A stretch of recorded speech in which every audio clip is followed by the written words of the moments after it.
Today, I'm going to go over my exact uploading process and settings I use that have helped me go on to get videos like this, almost 4 million views, this one 2 million views, this one 3 million views, this one 1.9 million views. You get the idea. Now I've got the social proof out of the way. Let me just show you exactly what we do step by step, in depth, and make the best YouTube video uploading tutorial on the internet. So, first thing you're going to do to upload your video is come to YouTube. Obviously, you need to be signed in. Hit this button, hit upload a video. Pretty straightforward. I have already done that, and you can see I have a video being uploaded or has uploaded right here. The first thing we're going to look at is the title. Now, we're going to get on to some of the more advanced settings and cool, fun stuff later, but we need to spend some time on the title here because the title is incredibly important for a number of reasons. First myth I want to bust. There have been people around here saying that the file name of your video, which is often reflected in the title, impacts your SEO and how well your video ranks. That is a complete lie. Ignore anyone who says that. But what does matter to SEO is your video title itself. So if you want to rank your video in search,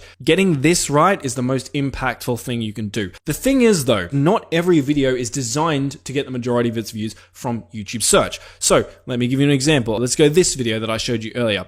This is a video where I say, I bought 5 million YouTube views, here's what happened. Now, when you think about this video's got 2 million people to watch it, but not many of those people are probably going to YouTube search and typing in, I bought 5 million views, blah, blah, blah. So instead, most people probably would have found this on their YouTube homepage or in their next up. And as you can see here, if I go into traffic sources, you can see that this is correct, right? Only 5% of my viewers actually came from YouTube search. So why does this matter? Well, it means that if your video is the kind of thing that's not going to be found through YouTube search, and something like I bought 5 million views, or I discovered this crazy challenge, or whatever it is, something that people probably aren't going to be searching for, you don't need to worry about including any keywords or SEO stuff here.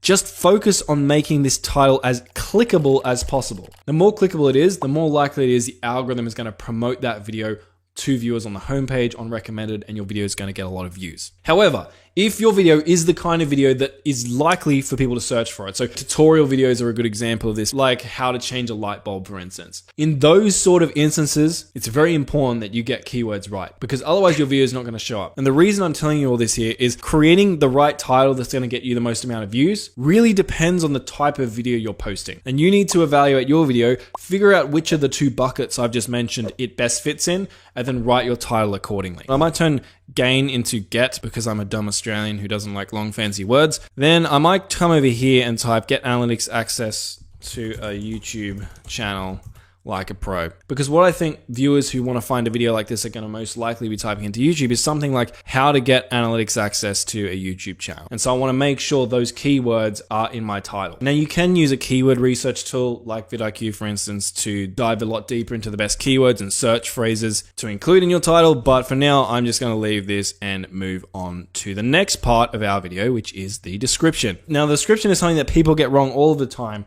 And it's actually one of the most important elements to uploading your video. So here is the description template I like to use for all of my videos. I'll explain exactly how to use it and why I use it right now, but I'm going to give you this template for free later in the video just as a bribe to keep you watching and get my watch time up. But anyway, so the first bit of the description is you want a little text hook that sort of elaborates and teases what your video is. This hook, we don't want it to be any longer than 95 characters. And I'll get to why that is in a moment. Also, if you're creating a searchable video, like we talked about earlier, you want to make sure that you're including your keywords in this section. If your video isn't very searchable, it doesn't really matter what keywords you include in here. Just make sure this section entices and excites people to stick around for the video. All right, so I might write something like, here's a step-by-step tutorial on the easiest way to get analytics access to a YouTube channel. I'm just going to check the character count of this. Bam, perfect. 94 characters. I'm just using an extension. It's called Character Count. It's completely free. And again, if you're seeing extensions and stuff around my uploading process, I like using tools to make my life easier, but you can do most of this stuff manually if you don't mind putting in a bit more time. So now we're going to move down our description a bit to this section.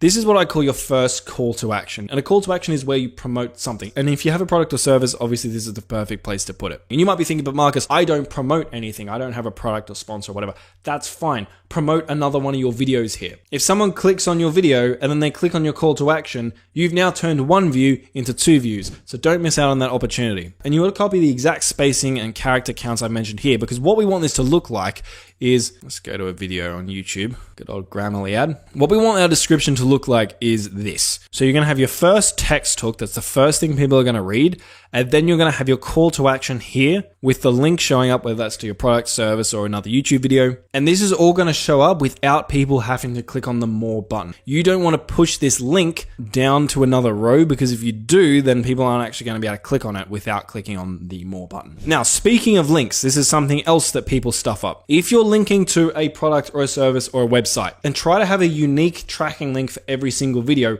That way you know exactly what videos are sending traffic to your website, because some videos send more traffic than others. For example, I had a video that got 700,000 views, I think, and it was sending double the amount of leads to my website as another video I had that I think had like 1.4 million views. And without my tracking link, I would have had no idea that my 700,000 view video was more successful, and I would have kept making more videos like the one that got 1.4 million views. Now, if you're not sending traffic to a website, let's say you're promoting another YouTube video, you don't just want to link the video here. What you want to do is create a playlist. And if you haven't got any playlists already, you just want to come to your YouTube studio, come up to create, click on create new playlist, just add in the title of your playlist, description doesn't really matter, and then click add videos and add a bunch of your videos to this playlist. And the reason you are going to do this is because if I go to one of my playlists, let's say I go to this one, and now that I'm inside of this playlist, I copy this link and use this link for my call to action. When someone goes to this video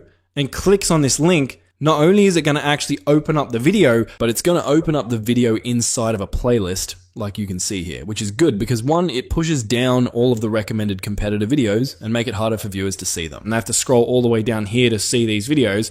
But two, it means that if people get to the end of your video, now they're going to just automatically be loaded up another one of your videos, and then another one, and then another one, which is going to hopefully help you get multiple views off the same viewer. So I'm going to put that there. Next, what I like to do is I like to have this videos to watch next section, and I have a couple of different videos that are related to the topic of the video I'm posting with links to them, again, to try and get people to watch multiple of my videos. And what you'll notice here, if you look at these links carefully, you'll see that these look like the link I just showed you. And that's because these are also playlist links. So if I copy this and I chuck this into YouTube, you'll see that it loads up this video, but it loads it up again inside of a playlist. Now down below, what I like to do now is have another section for calls to action. Again, I use emojis here because I want to draw people's attention to these calls to action. This is exactly the same as the call to action that's up here. I just changed the wording of it. So if people don't click up here, I have another shot of getting them to click down here. So what I would do is I could just like copy something like this. Instead of doing want to watch me buy 5 million views,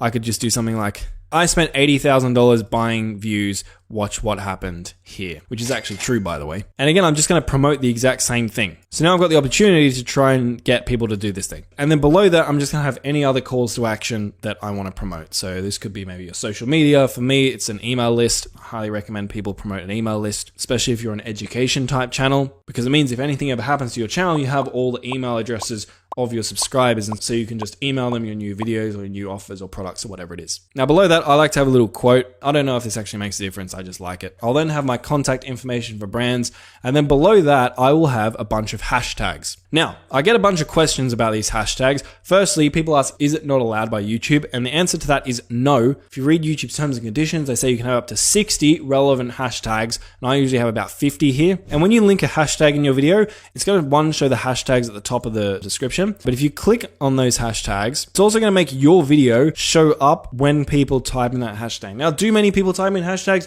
No, this isn't a great strategy to get huge amounts of views. As you can see, there's only like me and 2 other creators actually tagging their videos with these hashtags. But I think about it this way.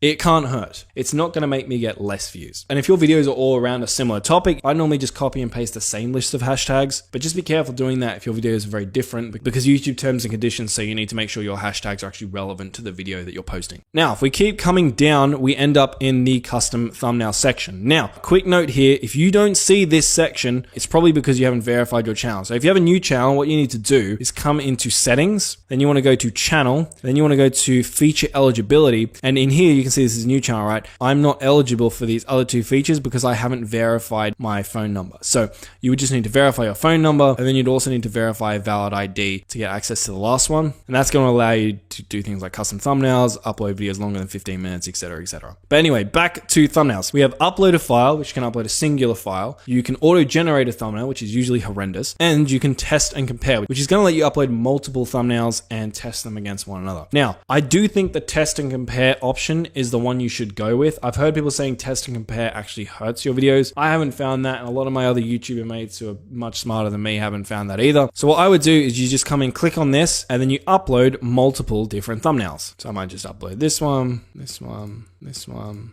Now, what I will say is that I have been getting some interesting results from thumbnail test and compare. Let me show you what I mean. So if I come to my content, you can view how your thumbnails went later by coming down to the video that you added on, clicking on options and clicking on view, test and compare. I did test and compare, but with 3 of the exact same thumbnails. I did this across multiple videos. What you can see is that YouTube actually gave me very different results. It said that this thumbnail was the most successful with a 40% watch time share, and this thumbnail was the least successful with 27% watch time share, which is interesting because these 2 thumbnails are literally exactly the same. So right now, should you fully trust YouTube's test and compare feature? A friend of mine has actually talked to YouTube's developer team who created this feature, and even the developers who created this feature say that they think it's about 50% accurate, which probably means it's like 30% accurate. So long story short, don't take the results that you get from thumbnail test as gospel. Also, it's not a bad idea to run the thumbnail test multiple times to make sure that your winning thumbnail actually is a winning thumbnail. But overall, I still do use it right now, assuming all 3 of your thumbnail variations are actually good quality. All right, if we continue down, we now are at the playlists section. Here, you can just click in here and just select all playlists that are relevant to your video and just hit done. Coming down further, we are at the copper section. This is where you have to designate whether your video is made for kids or made not for kids. The way you want to think about this here is think about, is your video made specifically for kids? So think about something like Peppa Pig, right? The TV show. That TV show is made specifically for kids. So if you're uploading videos like that, then yes, the video is made for kids. On the other hand, if you're uploading videos that are akin to, say, Marvel movies, right? Marvel movies aren't made for kids, even though kids enjoy watching them. And if your video content allows for you to do this genuinely, selecting no is usually the option you want because it's going to give you a whole bunch of extra features that would be unavailable if you said your video is made for kids. All right, continuing on, age restriction. If your video is very explicit, then yes, you can restrict it to viewers over the age of 18. Most of the time, you don't have to worry about this. Also, video game violence and stuff doesn't really count. So I had gaming channels, for example, for 5 years, lots of killing and death and stuff like that, and I never had to restrict my video to over 18s, and I never had any problems. So continuing on, paid promotion. If you have sponsors or brand deals, you're supposed to check this box legally. Now, I'm not saying you shouldn't check this box, but I will say that a lot of big creators, and you guys have probably noticed this, don't check this box even when they are promoting things. So like, if you get this one wrong, it's probably not going to matter, but I guess you should try and be genuine about this. Now, if you do check this box, it's going to show a little banner at the beginning of your video that says this video includes paid promotion or something like that. Now, next we have YouTube's AI section. So basically, if you've created AI characters or footage that could be mistaken for real characters or footage, you're supposed to check yes here. So I'm just going to click no because I don't include that. Now, next one we have automatic chapters. Chapters are those things where you can see the video play bar has been broken up into multiple different segments. Sounds like a really great idea, turning on allowing automatic chapters and key moments.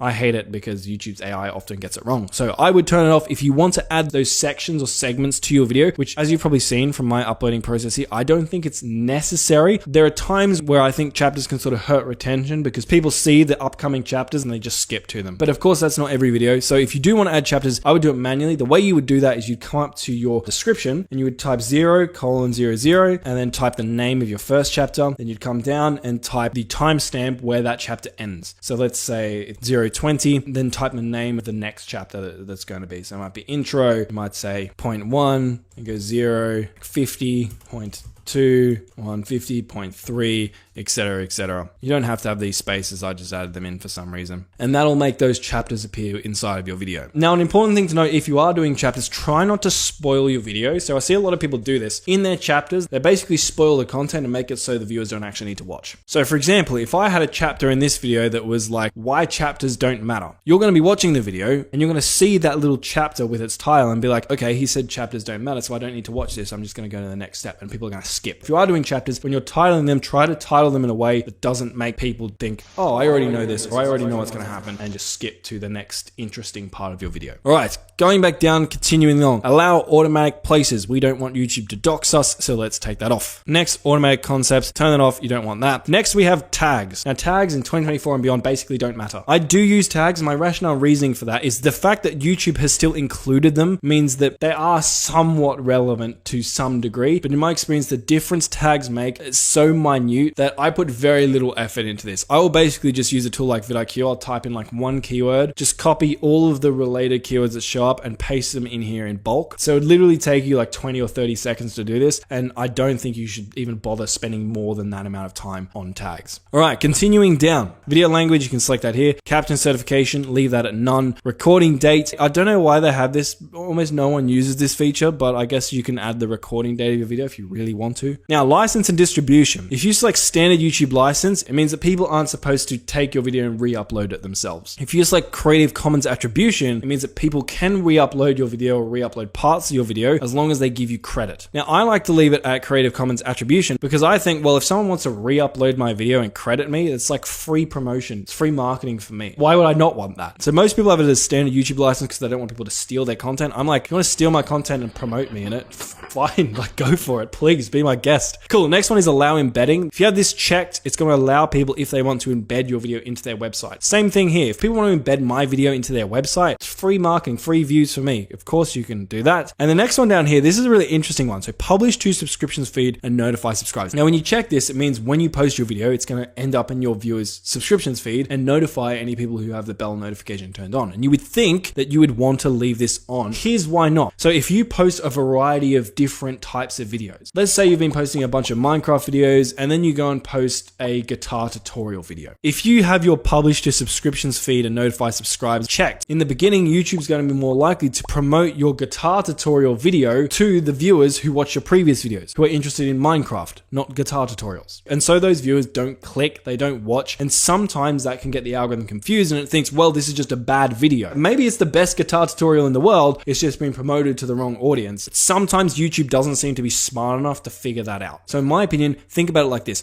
Would the viewers of your previous videos also really want to click on this video that you're about to publish? If the answer is yes, great, leave this on, publish it to subscriptions feed and notify your subscribers. If the answer is no, leave this off because you don't want YouTube to send your video to the wrong type of person who's not going to watch and is going to make it less likely that the algorithm will promote your video more in the future. Next, allow shorts remixing. This will just allow people to create shorts using your content in your video. Again, I like to allow this because free marketing. And if we come down to category, this is where you can select the category of your video. Now, if you select certain categories like gaming, for instance, it'll actually allow you to type in exactly what the game is that you're playing. In other categories, say like comedy, it doesn't require any sort of additional specification. So I would just go through here, select the category that makes most sense to you. And if there are any additional prompts that show up when you select your category, just fill them out to be as accurate as they can be in describing whatever type of content it is that you've made. So for this video, I might just go like education. This is going to be like a how-to video. It isn't part of any academic system, so I'm just going to go none. And here I would just type in whatever it is I help my viewers with. All right, continuing on, comments and ratings. I like to allow comments to be on.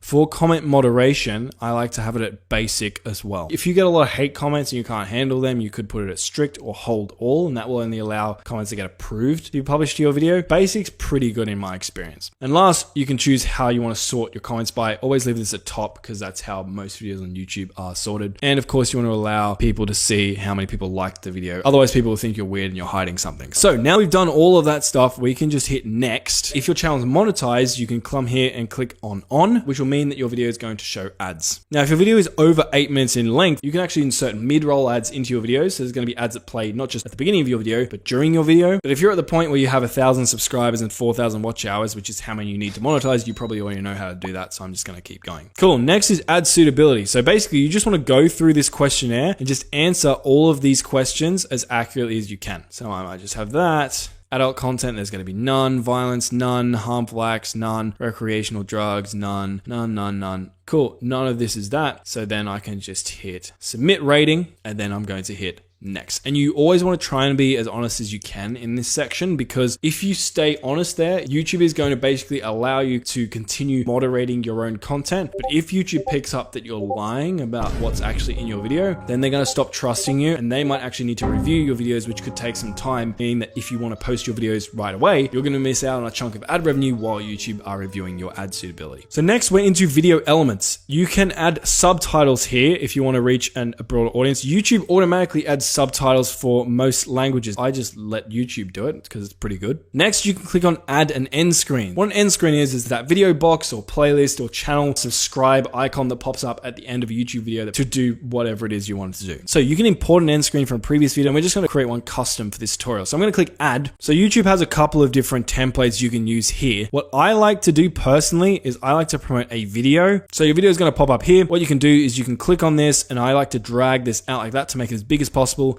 and chuck it right in the center of the screen. The reason I do this is the more elements you add onto the screen, the more what's called decision fatigue is induced. So when I was working in marketing for 4 years, what I learned was the more choices people have, the less likely it is that they're going to make any choice at all. So I like to just give people one big choice, which is the thing I want them to do, which is to watch another one of my videos so that I can turn that one viewer into 2 views. Now, the other thing I like to do is end screens by default are set to last about 20 seconds. 20 seconds, in my opinion, is way too long. It doesn't take people 20 seconds to decide on whether or not they want to watch your next video. So if you want to scroll to the end of your video to see how long it is, you have to like kind of drag your playhead off the screen like that, and then click on this little button and it'll like move it to the end of your video. So I can see that my video is 4 minutes and 47 seconds long. So I'm just going to drag this over to here, click on my playhead, and then I'm going to drag this down to, let's say it was like 47 seconds. I think giving people about 7 seconds is enough time, ideally. So I'm just going to chuck that there. The reason I don't have a hard and fast number here is because I usually like to, in my videos themselves, actively promote the end screen that pops up. So I'll say something like, hey, if you want to watch XYZ video, click on that video on screen right now. And depending on how long it takes me to say that call to action will depend on how long it is that I have this end screen show up for. So I'll basically just have this end screen show up at the point where I say there'll be a video on screen right now. So I'll just drag it to wherever that is. But roughly my end screens usually end up being about 5 to 10 seconds. Now, after you've selected your placement and how long you want the video to be for, you can select what kind of video you want to feature here. Now, if you have no idea, I would just select best for viewer and let YouTube choose what video to promote to your viewer. But if you do what I mentioned previously, where I actually have a baked in call to action in my video script where I'm like, hey, go check out the video on screen that's going to help you do XYZ, I like to come to choose a specific video and then choose the specific video that I am promoting in my outro for obvious reasons. So once you've done all of that, you can just hit save. And the last thing is cards. Basically, cards will show this little like icon at the top right hand corner of the video, but not many people click on or use cards nowadays. So vast majority of people, I don't think you need to use them. So we're just going to hit next here. Now it's going to show us a screen to see if we have any copyright issues in our video. So for me, I'm all good because this video has no copyright issues. So we're going to hit next. So what you're going to want to do is first save your video to unlisted. Now, when you upload it to unlisted, it means no one will be able to see it unless you directly send them a link to the video. Let it sit for an hour or so